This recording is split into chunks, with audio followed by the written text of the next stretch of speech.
بسم اللہ الرحمن الرحیم۔ روزانہ واقعات سننے کے لیے ہمارے چینل کو سبسکرائب کریں۔ شکریہ۔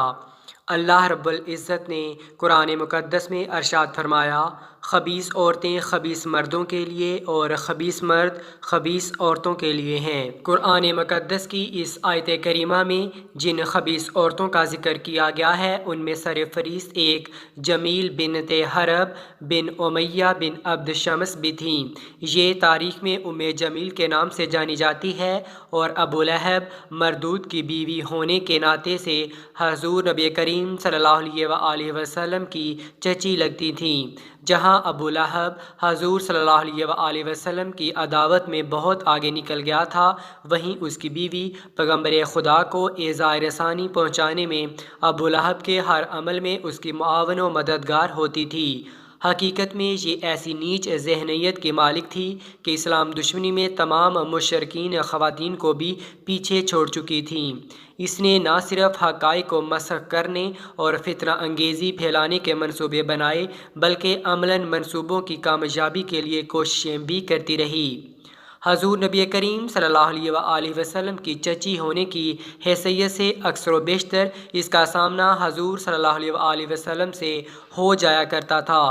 اور جب کبھی اس خبیث عورت کی حضور صلی اللہ علیہ وآلہ وسلم سے ملاقات ہوتی تو یہ آپ کو فقر و فاقہ کا طعنہ دیتی اور کبھی کبھار نرینہ اولاد زندہ نہ بچنے کا طعنہ بھی دیتی تھیں۔ رسول اللہ صلی اللہ علیہ وآلہ وسلم جب اس کی باتیں سنتے تو ان کی طرف توجہ نہ دیا کرتے بلکہ ان سے اعراض فرماتے۔ ام جمیل کو حضور صلی اللہ علیہ وآلہ وسلم کی اس عادت سے سخت نفرت تھی،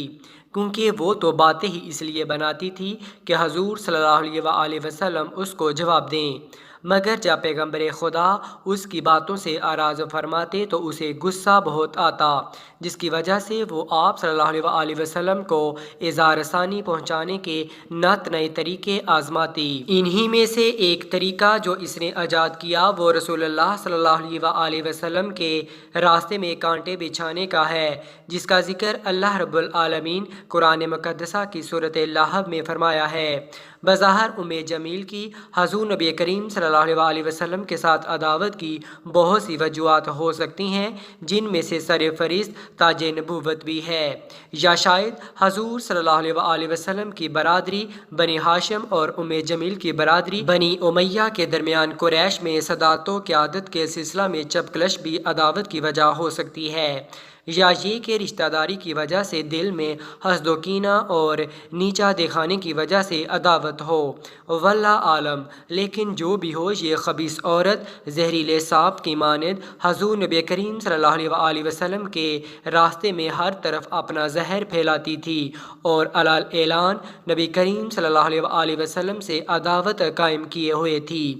یہ بہت جری، بیہودہ اور زبان دراز خاتون تھی اور اپنے ارد گرد کے لوگوں پر بڑا اثر و رسوخ رکھتی تھی، اور بظاہر ابو لہب خود بھی اس کے سامنے بے بس نظر آتا تھا۔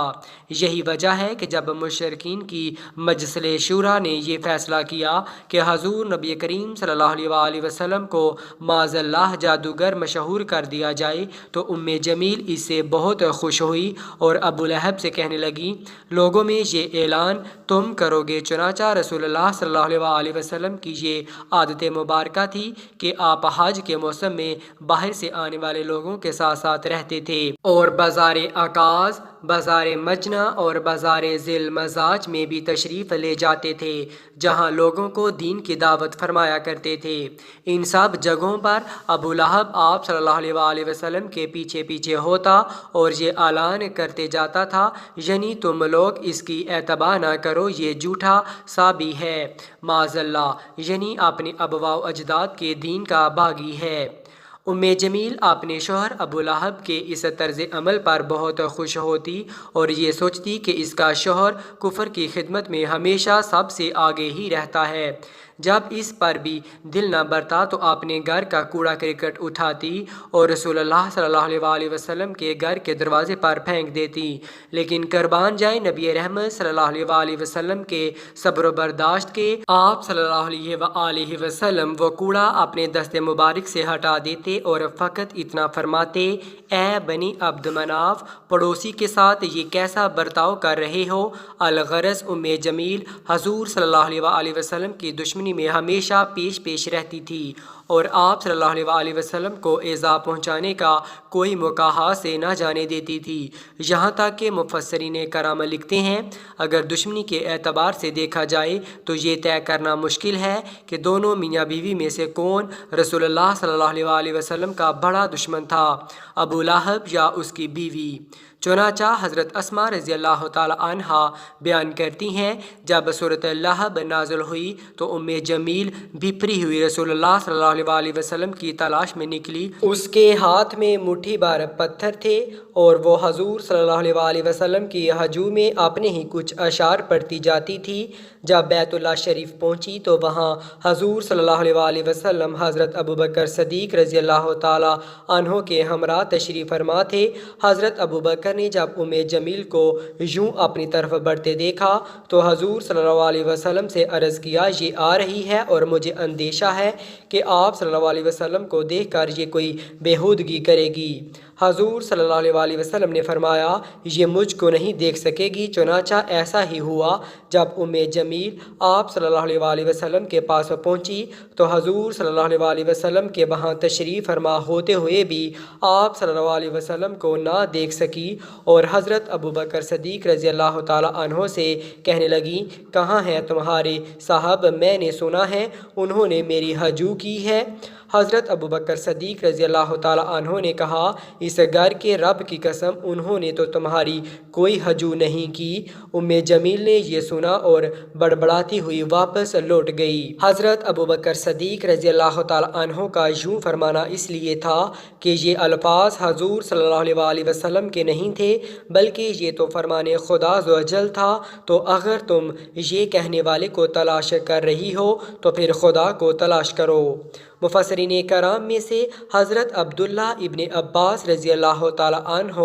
ابن زید، ضحاک وغیرہ کا کہنا ہے کہ یہ خبیث عورت راتوں کو کانٹے دار جھاڑیاں لا کر حضور صلی اللہ علیہ وسلم کے راستے میں بچھایا کرتی تھی، جبکہ قتادہ، اکرمہ،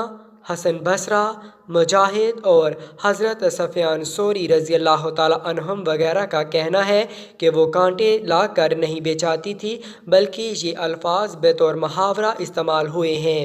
کیونکہ عرب میں ایسے شخص کو جو ادھر کی بات ادھر لگا کر فساد کی آگ بھڑکانے کی کوشش کرتا ہے اسے لکڑیاں ڈھونے والا کہتے ہیں، اور ابو لہب کی بیوی کا تو کام ہی یہی تھا۔ حضرت سعید بن جبیر کہتے ہیں، جو شخص گناہوں کا بوجھ اپنے اوپر لاد رہا ہو اس کے متعلق بطور محاورہ یہ بولا جاتا ہے کہ فلاں شخص اپنی پیٹھ پر لکڑیاں لاد رہا ہے۔ یوں بعض مفسرین نے اس کا ترجمہ یوں بھی کیا ہے کہ آخرت میں جمیل اس آگ میں لا لا کر لکڑیاں ڈالتی رہے گی جس میں اس کا شوہر ابو لہب جل رہا ہوگا۔ منقول ہے کہ ایک دن جمیل کھجور کی چھال کی رسی سے کانٹوں کا گٹھا باندھے رسی گلے میں لٹکائے لا رہی تھی کہ ایک جگہ وہ کچھ دیر آرام کے لیے رکی تو اللہ عز و جل کے حکم سے ایک فرشتے نے اس کا گٹھا پیچھے کی طرف کھینچ دیا، جس کی وجہ سے وہی کھجور کی رسی اس کے گلے کا پھندا بن گئی اور وہ اسی جگہ واصل جہنم ہو گئی۔ یوں اس گستاخ و خبیث نے نہ صرف دنیا میں عذاب کا مزہ چکھا بلکہ آخرت کے مستقل عذاب کی بھی حقدار ہو گئی۔